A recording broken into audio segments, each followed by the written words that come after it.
ہوتا ہے اس میں غلطی بھی ہوتی ہے اسی وجہ سے سائنسدانوں کی تحقیقات میں فرق پڑتا رہتا ہے اور غلطیاں ہوتی رہتی ہیں۔ پہلے زمانے میں ایک بات آئی تھی کہ زمین گردش کرتی ہے یا چاند اور سورج گردش کرتے ہیں، تو سائنسدانوں نے کہا کہ زمین یہ گردش کرتی ہے اور چاند اور سورج اپنی جگہ پر رہتے ہیں، جبکہ قرآن کی تعلیمات سے حدیث کی تعلیمات سے معلوم ہوتا ہے کہ قرآن یہ چاند اور سورج گردش کرتے ہیں۔ تو سائنسدان کی تحقیق یہ تھی کہ چاند اور سورج اپنی جگہ پر رہتے ہیں، زمین گردش کرتی ہے، لیکن پھر بعد میں کچھ سائنسداں آئے اور انہوں نے کہا کہ نہیں، زمین اپنی جگہ پر ہے، چاند اور سورج گردش کرتے ہیں۔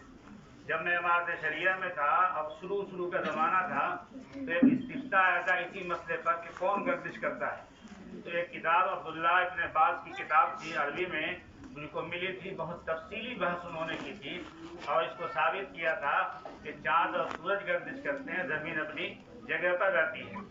تو سائنسدانوں کی تحقیقات کی بنیاد عقل پر ہے اور ان کی تحقیقات میں فرق پڑتا رہتا ہے۔ اس سے پتہ چلتا ہے کہ عقل سے غلطی ہوتی ہے، عقل کے ذریعے سے جو علم حاصل ہوتا ہے اس سے غلطی ہوتی ہے۔ اور ایک ذریعہ ہے محسوسات، حواس خمسہ، دیکھنے کے ذریعے سے آدمی دیکھ کر کے علم حاصل کرتا ہے، کبھی سن کر کے علم حاصل کرتا ہے، کبھی چکھ کر کے علم حاصل کرتا ہے، کبھی چھو کر کے علم حاصل کرتا ہے، کبھی سونگھ کر کے علم حاصل کرتا ہے۔ یہ 5 ذرائع حواس خمسہ کہا جاتا ہے، لیکن ان میں بھی غلطیاں ہوتی ہیں۔ آپ دیکھتے ہیں کہ بدلی کا زمانہ ہے، بدلی ہے، تو اب بظاہر لگتا ہے کہ چاند اور سورج چل رہے ہیں، چاند جو ہے یہ چل رہا ہے، حالانکہ بادل چلتا ہے، چاند نہیں چلتا ہے۔ آدمی دیکھنے میں نظر آتا ہے، لگتا ہے کہ چاند چل رہا ہے، حالانکہ چاند نہیں چلتا بلکہ بادل چلتا ہے۔ غلطی ہوئی یا نہیں ہوئی؟ ٹرین میں آدمی بیٹھا رہتا ہے، کھڑکی سے جھانکتا ہے تو لگتا ہے کہ درخت چل رہا ہے، جتنے درخت ہیں سب چل رہے ہیں، حالانکہ درخت نہیں چل رہے ہیں، ٹرین چل رہی ہے۔ آدمی جس ٹرین میں بیٹھا ہوا ہے، بغل کی ٹرین چلتی ہے تو آدمی سمجھتا ہے کہ ہماری ٹرین چل رہی ہے، لیکن ہماری ٹرین نہیں چل رہی ہے بلکہ دوسری ٹرین چل رہی ہے۔ دور سے آدمی دیکھتا ہے، سمجھتا ہے کہ شکار ہے، جب گولی کا نشانہ لگاتا ہے اور جب قریب جاتا ہے تو معلوم ہوتا ہے کہ آدمی تھا جس کو میں گولی سے مارا، تو غلطی ہوئی۔ ایک آدمی دوڑ کے جاتا ہے، السلام علیکم، دور سے فلاں آواز دیتا ہے، اور جب قریب جاتا ہے تو کہتا ہے غلطی ہوئی، معاف کیجیے، سوری، کہتا ہے کہ نہیں کہتا ہے؟ وہ سمجھتا ہے کہ فلاں صاحب تھے، لیکن قریب پہنچا ہے تو دیکھتا ہے کہ فلاں صاحب نہیں تھے بلکہ فلاں صاحب تھے۔ تو یہ غلطی دیکھنے سے بھی ہوتی ہے، چکھنے سے بھی ہوتی ہے۔ جو بیمار ہے تو اس کو کوئی چیز چکھائیے تو کڑوا لگتا ہے، سونگھنے میں بھی غلطی ہوتی ہے، سننے میں بھی غلطی ہوتی ہے، اور اس طریقے سے چھونے میں بھی غلطی ہوتی ہے، پیر چلنے میں، سونگھنے میں بھی غلطی ہوتی ہے۔ تو ان دونوں ذرائع سے، حواس خمسہ سے بھی غلطی ہوتی ہے اور عقل کے ذریعے سے جو علم حاصل ہوتا ہے اس میں بھی غلطی ہوتی ہے۔ تیسرا ذریعہ ہے وحی، جس میں اللہ تعالیٰ اپنے فرشتے کو بھیج کر اپنے نبی کے پاس وحی بھیجتا ہے، احکام نازل فرماتا ہے۔ یہ وحی جو علم کا ذریعہ ہے، یہ ایسا ذریعہ ہے کہ جس میں کبھی غلطی نہیں ہوتی۔ امام بخاری رحمۃ اللہ علیہ نے یہ بات قائم کر کے بتا دیا کہ ہم اپنی کتاب میں جتنے ابواب لکھ رہے ہیں اور جتنے مسائل لکھ رہے ہیں، یہ سب کے سب یہ احکام یہ وحی کے ذریعے سے ثابت ہیں، اس لیے یہ یقینی ہے، ان میں کسی شبہے کی گنجائش نہیں ہے اور تم اس کو مان لو۔ اس بنیاد پر امام بخاری رحمۃ اللہ علیہ نے اپنی کتاب کا آغاز باب کیف کان بدء الوحی الی رسول اللہ صلی اللہ علیہ وسلم سے کیا، اور اگر اس کو مقدمے کو حذف کر دیں تو کتاب الایمان سے شروع کیا، کتاب الایمان سے شروع کیا، اس لیے کہ ایمان اہم چیز ہے، ایمان کے بغیر کوئی عمل قابل قبول ہی نہیں ہے۔ ایمان سے شروع کیا، ختم کہاں کیا؟ توحید پر ختم کیا۔ کتاب التوحید کا یہ آخری یہ باب ہے، کتاب التوحید پر ختم کیا، ایمان سے شروع کیا اور ایمان پر ختم کیا، توحید پر ختم کیا۔ ایک بات اور غور سے سنیے کہ امام بخاری رحمۃ اللہ علیہ نے سب سے پہلی حدیث جو بیان فرمائی وہ بیان فرمائی انما الاعمال بالنیات کی، کہ عمل کا دار و مدار کس پر ہے؟ نیتوں پر ہے، کہ جب تک ہماری نیت صحیح نہ ہو اس وقت تک ہمارا کوئی بھی عمل صحیح نہیں ہو سکتا۔